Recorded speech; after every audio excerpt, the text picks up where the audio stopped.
شعبان یہ تو اس کی ایک اہمیت ہے ہی کہ یہ اللہ کے حبیب صلی اللہ علیہ وسلم کا مہینہ ہے، یہ بہت بڑی اہمیت ہے اس کی، لیکن اس کے علاوہ بھی کئی فضیلتیں اس کو حاصل ہیں.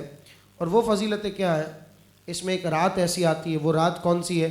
اس رات کے متعلق میں ذکر کروں، لیکن اس سے پہلے میں آپ کو بتاؤں کہ صحابہ کرام علیہم رضوان کے نزدیک شعبان کا مہینہ وہ مہینہ ہے کہ اس مہینے میں یہ وہ کام بھی کیا کرتے تھے کہ جو ہم رمضان تک لے جاتے ہیں.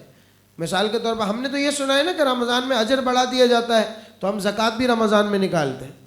ایک ذہن ہے، حالانکہ زکوٰۃ نکالنا یہ فرض ضرور ہے، لیکن رمضان میں نکالنا یہ فرض نہیں ہے. لیکن ہم اہتمام اس لیے کرتے ہیں کہ اجر بڑھا دیا جاتا ہے. لیکن میں آپ کو صحابہ کرام علیہم رضوان کا معمول بتاؤں، جب وہ زکوٰۃ نکالتے تھے تو ان میں سے اکثر کا انداز یہ تھا کہ وہ شعبان میں زکوٰۃ نکالتے تھے. اب آپ سوچیں کہ وجہ کیا ہو سکتی ہے کہ بھائی جب اجر رمضان میں ہے تو شعبان میں کیوں زکوٰۃ نکالتے تھے؟ اس کی وجہ یہ تھی کہ ان کا یہ ماننا تھا کہ جب ہم شعبان میں زکوٰۃ اور حساب کتاب سے فارغ ہو جائیں گے تو پھر رمضان میں ہمیں بھرپور تیاری کے ساتھ عبادت کرنے کا موقع ملے گا، پھر ہمارا ذہن اس طرف مائل نہیں ہوگا. یعنی وہ اپنے آپ کو شعبان ہی کے مہینے میں ہر طرح کے معاملات سے فری کر لیا کرتے تھے، آزاد کر لیا کرتے تھے، اپنے آپ کو جو ان کی ذمہ داریاں ان سے سبکدوش ہو جاتے تھے. اس کی وجہ یہی تھی کہ رمضان میں خوب بڑھ چڑھ کر عبادت کر سکے. تو آپ اس سے بھی اندازہ کیجئے کہ شعبان المعظم کا مہینہ کیسا مہینہ ہے. اور پھر شعبان المعظم وہ مہینہ ہے کہ اس میں کثرت سے رمضان کے بعد کثرت سے اس مہینے میں روزے رکھے جاتے ہیں. اللہ کے حبیب صلی اللہ علیہ وسلم کا بھی یہ معمول تھا کہ وہ شعبان کے مہینے میں کثرت سے روزے رکھتے ہیں. اور پھر آتے ہیں اس رات کی طرف، اور بھی بہت سی فضیلتیں ہیں، وقت ہمارے پاس تھوڑا ہے. ہم آتے ہیں اس رات کی طرف کہ جس کے لیے فرمایا گیا حامیم والکتاب المبین انا انزلناہ فی لیلۃ مبارکۃ. سورہ دخان کی ابتدائی آیات میں نے تلاوت کی ہے. فرمایا گیا یہ لیلۃ مبارکہ ہے، یہ بڑی رات ہے.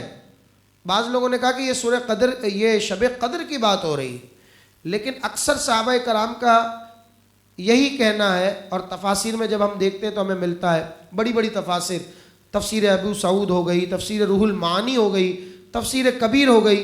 ان تمام بڑی تفاسیر میں صحابہ کرام کے یہ اقوال نقل کیے گئے ہیں کہ یہ لیلۃ مبارکہ، اس بڑی رات سے مراد شب براءت ہی ہے، یعنی 15 شعبان کی رات. یعنی اتنی فضیلت ہے، کیونکہ شب قدر کی فضیلت الگ سے آئی ہے سورہ قدر میں، انا انزلناہ فی لیلۃ القدر، وہ ایک الگ فضیلت ہے. لیکن یہاں لیلۃ مبارکہ سے مراد صحابہ کرام فرماتے ہیں کہ یہ شب براءت ہی کی بات ہو رہی ہے. مختلف اس کے نام دیے گئے، کسی نے کہا یہ لیلۃ مبارکہ ہے، کسی نے کہا یہ رحمت ہے، کسی نے کہا یہ سق ہے، الگ الگ نام. کسی نے کہا یہ براءت ہے، بیزاری. تو یہ رحمت ہو گئی، سق ہو گئی، برکت ہو گئی، برات ہو گئی، یہ مختلف نام اسے عطا کیے گئے، تفاسیر میں ہمیں ملتا ہے. پھر مختلف طریقوں سے احادیث طیبہ میں اس کی فضیلت کو اجاگر کیا گیا. میں صرف برکت کے لیے ایک فضیلت سناتا ہوں، اور یوں سمجھ لیں کہ وہ آج کے ہمارے اس گفتگو، اس بیان کا میسج ہوگا جو ہم اپنے گھر لے جائیں گے. ہم بڑی رات سے قریب تو روا جا رہے ہیں. ابھی ہم نے سنا کہ 1 یا 2 دن باقی ہیں شعبان کو شروع ہونے میں، یعنی 15-16 دن کے اندر ہم اس رات کے قریب ہوں گے. اور یہ بہت بڑی رات ہے.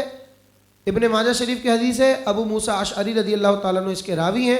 رسول اللہ صلی اللہ علیہ وسلم نے فرمایا کہ اللہ تبارک و تعالیٰ اس رات تمام گناہ گاروں کی بخشش اور مغفرت فرما دیتا ہے. کہیے سبحان اللہ. لیکن سوائے چند لوگوں کے. وہ چند لوگ کون ہیں؟ اللہ کے ساتھ کسی کو شریک ٹھہرانے والا، اس کی اس رات بھی بخشش نہیں ہوگی.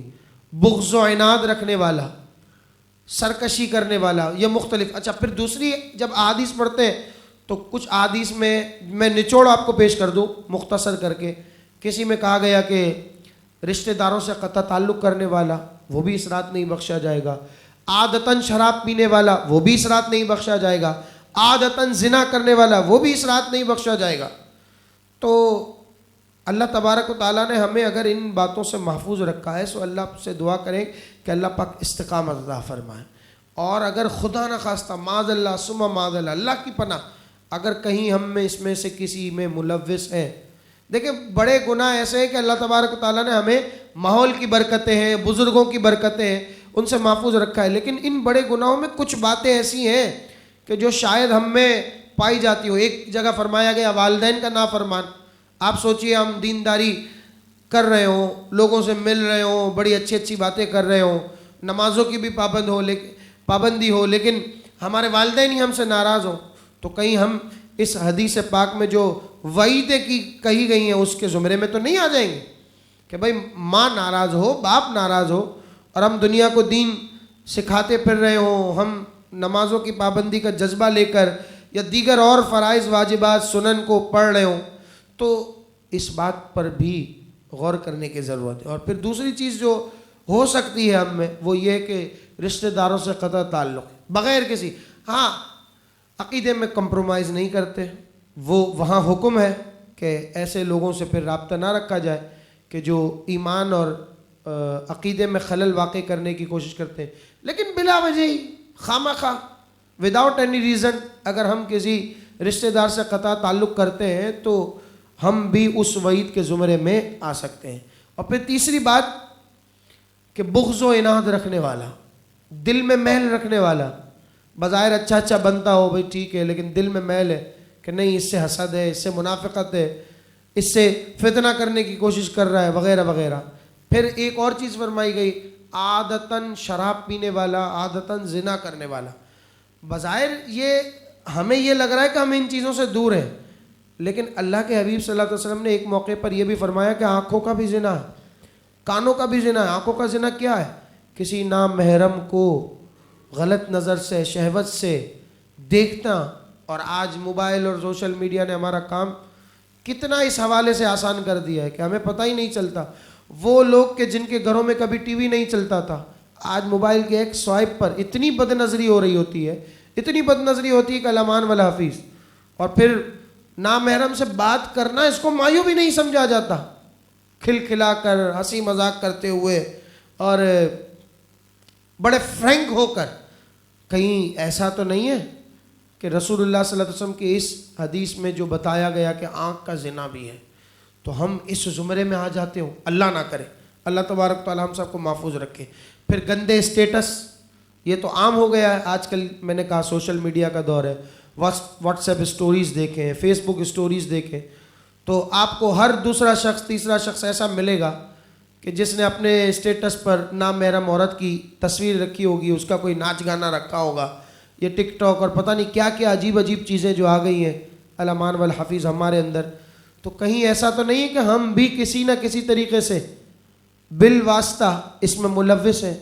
پھر موسیقی, اگر یہ نہیں بھی کرتے تو پیچھے میوزک چل ہی رہا ہوتا ہے. یہ تو وہ بات ہے کہ جس کے لیے رسول اللہ صلی اللہ علیہ وسلم کا عمل یہ تھا کہ جب کہیں سے موسیقی کی آواز آتی, بانسری کی آواز آتی, اپنے کانوں میں انگلیاں نبی پاک صلی اللہ علیہ وسلم اس طرح ڈال لیتے تھے تاکہ وہ موسیقی کی آواز ہم تک نہ پہنچے. یہ رسول اللہ صلی اللہ علیہ وسلم کا معمول تھا. اور سو کالڈ جو ہے وہ لبرل قسم کے لوگ اور سو کالڈ جو ہے وہ اپنے آپ کو بڑا فریش سمجھنے والے لوگ, وہ کیا کرتے ہیں, وہ یہ سمجھتے ہیں کہ بھئی موسیقی روح کی غذا ہے, اس میں کوئی ایسی شرن ممانعت نہیں ہے وغیرہ وغیرہ. اس طریقے کی باتیں کر کے وہ لوگوں کو متنفر کرنے کی کوشش کرتے ہیں اس بات سے, جبکہ اس کے حوالے سے صراحتاً باتیں موجود ہیں. تو آپ میں اپنا محاسبہ کریں اس بڑی رات کے آنے سے پہلے کہ کہیں خدا نخواستہ اس طرح کی باتوں میں سے کسی ایک بات میں بھی تو ہم ملوث نہیں ہیں. اور اگر اللہ نہ کرے ایسا ہوا تو پھر بڑی رات سب کی بخشش ہو جائے گی, سب کی مغفرت ہو جائے گی, لیکن ہم محروم رہ جائیں گے. اللہ نہ کرے, اللہ نہ کرے. وہ رات آنے والی ہے, اس رات سے پہلے اپنا محاسبہ کیجئے. نہ صرف اپنا محاسبہ کریں بلکہ اپنے آپ کو پریپیئر کریں اس وقت کے لیے کہ اللہ تبارک و تعالیٰ ان بخشاؤں میں ہمیں بھی شامل فرما دے. اے کاش ایسا کرم ہو جائے. اور اگر کسی کو ایسا کرتا دیکھیں, گناہ کا اظہار بھی کس طرح ہوتا ہے آپ دیکھیں نا, کہ بھائی میں نے آپ کو بتایا نا کہ سوشل میڈیا کا دور ہے تو لوگ باقاعدہ پوسٹ لگا دیں کہ میں فلاں فلم دیکھنے جا رہا ہوں, یہ دیکھ کر مجھے بڑا مزہ آیا, یہ اظہار ہے گناہ کا. میں فلاں گانا سن رہا ہوں, پھر شیئر کرتے ہیں, یہ اظہار ہے گناہ کا. ایک تو گناہ کر رہے ہیں, پھر گناہ کا اظہار, یہ الگ گناہ. تو کہیں اگر ہم اس میں ملوث ہوئے تو آپ سوچیے آپ کا میرا ہوگا کیا. جوان اموات ہو رہی ہیں, لوگ قبروں میں پہنچ رہے ہیں, آئے دن انتقال کی خبریں سن رہے ہیں. اور پھر اگر یہی اسٹیٹس, یہی اسٹوری کسی نے آپ کے واٹس ایپ سے, کسی نے آپ کے میڈیا سوشل سے کاپی کر لی, اور کاپی کرنے کے بعد اپنے پاس لگا لی, اور وہ لگائی اور اس کو لوگوں نے دیکھا اور اس سے گناہ میں مبتلا ہوئے, وہ سارا گناہ جاریہ آپ کے کھاتے میں بھی لکھا جا رہا ہے. اور یہ وہ بڑی رات ہے کہ اس رات لوگوں کے اعمال نامے تبدیل ہوتے ہیں. ایک حدیث پاک یہ بھی ملتی ہے, تو ہمارے اعمال نامے میں یہ لکھا جا رہا ہو کہ یہ تو گناہ کرتا ہے, یہ تو گناہ پر گناہ کرتا ہے, یہ تو ایسے گناہ کرتا ہے کہ جس سے لوگ بھی اس گناہ میں ملوث ہوتے ہیں, اور ان کے لیے بھی گویا ایک طریقے سے ایک سیریز شروع ہو جاتی ہے. اور پھر یہ سارا گناہ جاریہ اللہ نہ کرے ہمارے اعمال نامے میں لکھا جائے گا. تو سوچیے ہمارا ہوگا کیا. ہم تو چلے جائیں گے اپنی قبر میں, لیکن یہ سارا سلسلہ ہمارے پیچھے چل رہا ہوگا, اور ہمیں جو ہے وہ خدا نخواستہ اس کے بدلے میں مبتلا ہونا پڑے گا. اس کا جو بدلہ ہے, اللہ تبارک و تعالی ہم سب کو محفوظ رکھے. بڑی رات آنے والی ہے, اپنے آپ کو تیار کیجئے, اللہ سے گر گڑائیے, استغفار کیجئے, مغفرت طلب کیجئے. مغفرت طلب کرنے کا مطلب یہ ہے کہ سچی توبہ ہو, اللہ کی بارگاہ سے عاجزی کے ساتھ دعا کرتے ہوئے استغفار کیجئے کہ مولا اب میں یہ گناہ نہیں کروں گا, تو مجھے ہمت بھی دے اور آئندہ گناہ سے بچنے کا عہد بھی ہو.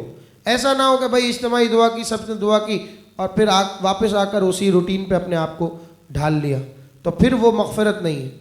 ایسے لوگ کہ جو گناہ کر کے مغفرت مانگے, توبہ کر لیں, پھر دوبارہ اس گناہ میں مبتلا ہوں, تو پچھلے جو بخشوا لیے تھے وہ بھی گناہ ان کے سر ڈال دیے جاتے ہیں. تو یہ باتیں قابل غور ہیں, اور اس امر کی ضرورت ہے کہ ہم اپنے آپ کو تبدیل کریں. اللہ تبارک و تعالی ہم سب کو ہر گناہ سے, ہر بلا سے محفوظ رکھے, اور بڑی رات کی صحیح معنوں میں قدر کرنے والی اللہ تبارک و تعالی سعادتوں والی زندگی عطا فرمائے.